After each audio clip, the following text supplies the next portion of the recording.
പാണക്കാട് കുടുംബത്തിൽ തൊട്ടിട്ട് ഒരാളും കളിച്ചിട്ട് കാര്യമില്ല. ഇന്നൊന്ന് കണ്ണു തുറന്നു നോക്കിയാൽ മതിയാകും. കൊടപ്പനക്കൽ തറവാട്ടിൽ നിന്നും അബ്ബാസ് അലി തങ്ങൾ UDFന്റെ വേദിയിലെത്തിയിട്ടുണ്ട്. റിപ്പോർട്ടർ ചാനൽ വെണ്ടയ്ക്ക മുഴുപ്പിൽ ബ്രേക്കിംഗ് ന്യൂസ് കൊടുത്തത് പാണക്കാട് കുടുംബം UDF കൺവെൻഷൻ ബഹിഷ്കരിച്ചു എന്നാണ്. ഇതിലും വലിയൊരു തിരിച്ചടി കോൺഗ്രസിന് കിട്ടാനില്ല എന്നൊക്കെ ഈ ചാനലുകാരോടൊക്കെ PC വിഷ്ണുനാഥ് എന്ന MLAക്കും പുതിയ വർക്കിംഗ് പ്രസിഡന്റിനും ഒന്നേ പറയാനുള്ളൂ. അദ്ദേഹം പറഞ്ഞു, മക്കത്ത് നിന്ന് ബഹുമാനപ്പെട്ട തങ്ങൾ ഇവിടെ എല്ലാം ശരിയല്ലേ? നമ്മുടെ പ്രസിഡന്റ്, ലീഗിന്റെ പ്രസിഡന്റ്, ഞങ്ങളെ UDFന്റെ പരമോന്നത നേതാവ് അദ്ദേഹം ചോദിക്കുകയാണ്, ഇവിടെ എല്ലാം ഓക്കെ അല്ലേ, കുഴപ്പങ്ങളൊന്നുമില്ലേ എന്ന് ചോദിക്കുമ്പോൾ അദ്ദേഹം മക്കത്താണ്, ഹജ്ജ് ചെയ്യുകയാണ് എന്നറിഞ്ഞിട്ട് തൊട്ടു പിന്നാലെ പാണക്കാട് കുടുംബം വിട്ടുനിന്നു എന്ന് പറഞ്ഞിട്ടൊരു നെഗറ്റീവ് ന്യൂസ് നിങ്ങൾ ഞങ്ങൾക്കെതിരെ കൊടുത്തത് എന്തിനാണ്? അതിന്റെ തലേദിവസം മുനോറലി ഞങ്ങൾ ഒരുമിച്ചാണ് പരിപാടി കഴിഞ്ഞിട്ട് രാജറാണി എക്സ്പ്രസിൽ ഞാനും മുനോറലി തങ്ങളും ഇവിടുത്തെ പരിപാടി പങ്കെടുത്തിട്ട് ഞങ്ങൾ ഒരുമിച്ചാണ്. ഞാൻ പോയിട്ട് ഞാൻ പിന്നെ തിരിച്ചു വന്നതാണ്. കൺവെൻഷൻ ഇന്നലെ ഞങ്ങളെല്ലാം ഒരുപാട് തെരഞ്ഞെടുപ്പ് കൺവെൻഷനിൽ പോയിട്ടുള്ളവരാണ്.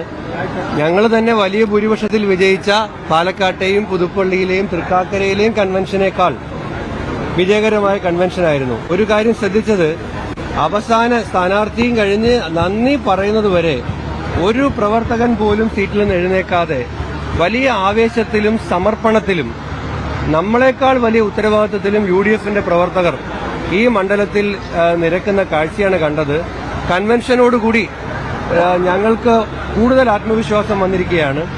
ഒരു കാര്യം ഇപ്പോ വിനയത്തോടുകൂടി പറയാൻ ആഗ്രഹിക്കുകയാണ്, ഈ തെരഞ്ഞെടുപ്പിൽ ഐക്യജനാധിപത്യ മുന്നണി വലിയ ഭൂരിപക്ഷത്തിൽ വിജയിക്കുമെന്നുള്ള കാര്യത്തിൽ യാതൊരു സംശയമില്ല. ഇതൊരു രാഷ്ട്രീയ പോരാട്ടമാണ്. ഈ സർക്കാരിനെ വിചാരണ ചെയ്ത് ജനങ്ങളുടെ പ്രതിഷേധം രേഖപ്പെടുത്തുന്ന ഒരു പോരാട്ടമാണ്. ഈ സർക്കാർ രാഷ്ട്രീയ വിഷയങ്ങൾ ചർച്ച ചെയ്യാതിരിക്കാനാണ് ശ്രമിച്ചത്. മുഖ്യമന്ത്രി ഇവിടെ വന്ന് പ്രസംഗിച്ചപ്പോൾ പോലും ഗവൺമെന്റിന്റേതായ ഒരു രാഷ്ട്രീയമൊന്നും പറഞ്ഞായിട്ട് ഞാൻ കണ്ടില്ല. പക്ഷെ ഇവിടെ ആശാ വർക്കർമാരുടെ പ്രതിഷേധം ഉണ്ടാകും, വന്യമൃഗശല്യത്തിൽ ദുരിതമനുഭവിക്കുന്ന ജനങ്ങളുടെ പ്രശ്നം ഉണ്ടാകും, ഇവിടെ PSC വഴി നിയമനം കിട്ടാത്ത ഉദ്യോഗാർത്ഥികളുടെ പ്രതിഷേധം ഉണ്ടാകും, 1.5 കൊല്ലമായി പെൻഷൻ കിട്ടാത്ത നിർമ്മാണ തൊഴിലാളികളുടെ പ്രതിഷേധം ഉണ്ടാകും, വിലക്കയറ്റം കൊണ്ട് പൊറുതിമുട്ടുന്ന ജനങ്ങളുടെ പ്രതിഷേധം ഉണ്ടാകും, ദേശീയപാതയിൽ ഭീതിയിൽ കഴിയുന്ന അതുവഴി യാത്ര ചെയ്യുന്ന ജനങ്ങളുടെ പ്രതിഷേധം ഉണ്ടാകും. ആ പ്രതിഷേധം എല്ലാം കൂടി ഒരുമിച്ച് വരുന്ന ഒരു വലിയ രാഷ്ട്രീയ പോരാട്ടമായിരിക്കും. ഈ ഗവൺമെന്റിനെ ഞങ്ങൾ 1, 2, 3, 4, 5, 6, 7, 8, 9, 10 എന്ന് എണ്ണി വിചാരണ ചെയ്ത് ഈ നിയമസഭാ തെരഞ്ഞെടുപ്പിന് മുമ്പ് ജനങ്ങളുടെ മുമ്പാകെ തുറന്നു കാട്ടി നിലമ്പൂരിൽ ഞങ്ങൾ ഉജ്ജ്വലമായ രാഷ്ട്രീയ വിജയം നേടും.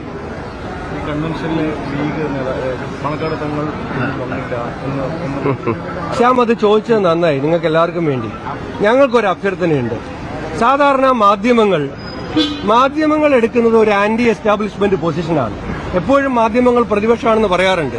പക്ഷേ ദേശീയ മാധ്യമങ്ങൾ കുറെ കാലമായിട്ട് ഭരിക്കുന്നവരുടെ കൂടെയാണ്.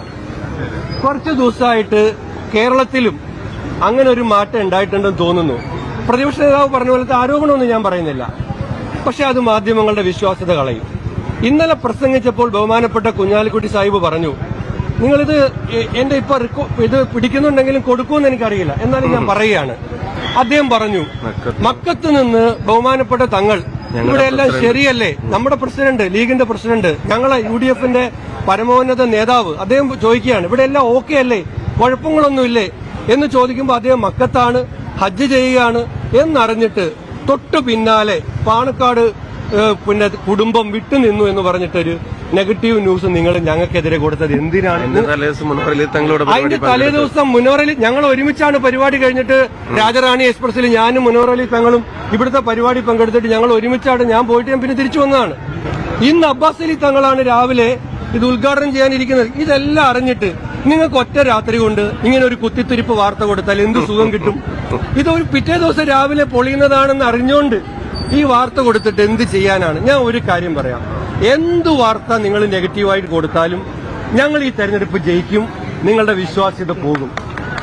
മറ്റുദ്ദേശമൊന്നും ഇല്ലാതെ അബദ്ധത്തിൽ പോയി വാർത്ത കൊടുക്കുന്നവരാണെങ്കിൽ പിന്മാറണം.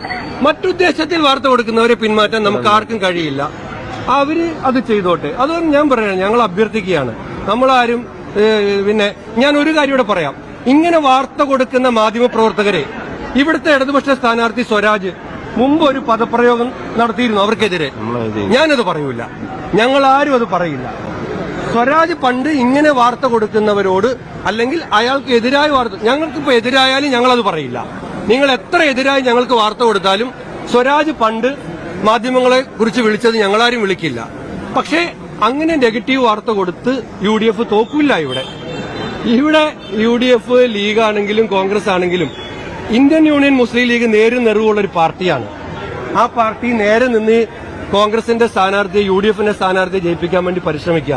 അപ്പോഴാണ് രമേശ് ചെന്നിത്തല വന്നില്ല. മണ്ഡലം കൺവെൻഷൻ ഉദ്ഘാടനം ചെയ്ത രമേശ് ചെന്നിത്തല വിട്ടുനിന്നു എന്ന് പറഞ്ഞാല് അപ്പൊ മണ്ഡലം കൺവെൻഷൻ ഉദ്ഘാടനം ചെയ്തിട്ട് പിന്നെ പോയി വിട്ടുനിന്നതാണ്. സുധാരേട്ടൻ കോട്ടക്കൽ ചികിത്സയ്ക്ക് പോകാനിരുന്നതാണ് 14 ദിവസത്തേക്ക്. ഈ ഇലക്ഷൻ പ്രഖ്യാപിച്ചപ്പോൾ അദ്ദേഹം പറഞ്ഞു ഞാൻ ഇനി ചികിത്സ ഇലക്ഷന് ശേഷമുള്ളൂ എന്ന് പറഞ്ഞ സുധാകരേട്ടനെ കുറിച്ചൊക്കെ നിങ്ങൾ ഇങ്ങനെ രമേശ് ചെന്നിത്തല വിട്ടുനിന്നു, സുധാകരൻ വിട്ടുനിന്നു എന്നൊക്കെ വാർത്ത കൊടുക്കുമ്പോ ഞാൻ പറഞ്ഞത് അത് ശരിക്കും ഞങ്ങൾക്ക് ഇച്ചിരി പ്രയാസം ഉണ്ടാക്കുന്നുണ്ട്. നിങ്ങൾ ഉണ്ടാക്കുന്ന പ്രയാസത്തിന്റെയും കൂടെ ഇരട്ടി പണി ഞങ്ങളുടെ പ്രവർത്തകരങ്ങ് എടുക്കും.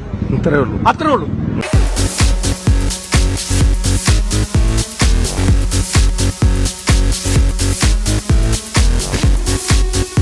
ഇതാണ് പഞ്ചഗവ്യ വിളക്ക്. പശുവിന്റെ ഗോമൂത്രം, ചാണകം, നെയ്യ്, പാല്, തൈര് എന്നിവ കൊണ്ട് ചേർത്ത് നിർമ്മിച്ച വിളക്കാണ് പഞ്ചഗവ്യ വിളക്ക്. ഒരു ഗണപതി ഹോമം ചെയ്യുന്നതിന് തുല്യമാണ് ഈ പഞ്ചഗവ്യ വിളക്ക് വീടുകളിൽ കത്തിച്ചു വെച്ചാലുള്ള ഗുണം. ഐശ്വര്യവും സമ്പൽ സമൃദ്ധിയും വീടുകളിൽ വന്നു ചേരുന്നതാണ്. നിങ്ങൾക്ക് ആവശ്യമായ പഞ്ചഗവ്യ വിളക്കും പഞ്ചഗവ്യ ധൂപത്തിരിയും ഓർഡർ ചെയ്യാവുന്നതാണ്. യാതൊരുവിധ കെമിക്കലുകളും ചേരാത്ത കർപ്പൂരം വാഗമൺ സ്പേസിൽ ഇവിടെ ലഭ്യമാണ്. ബന്ധപ്പെടേണ്ട നമ്പർ 7994007599 അല്ലെങ്കിൽ 9656417599.